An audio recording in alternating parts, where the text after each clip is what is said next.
Guys আমাদের গাছের আম, আমরা আমের আচার বানাবো।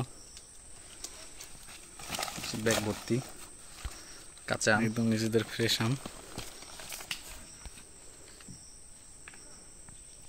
আমাদের সফেদা গাছ,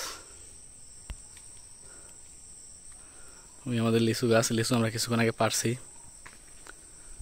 আর লকট গাছ দেখাচ্ছি আপনাদের।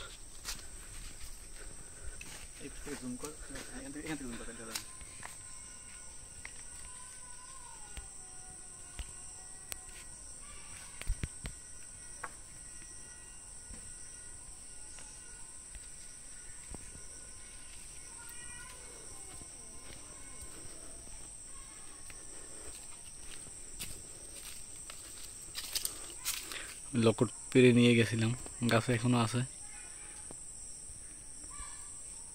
গ্রামের বাড়ি আনন্দ এগুলোই। আমাদের পুকুরের জল প্রায় ভাটার সিজন, ভাটার সময় জল থাকে না।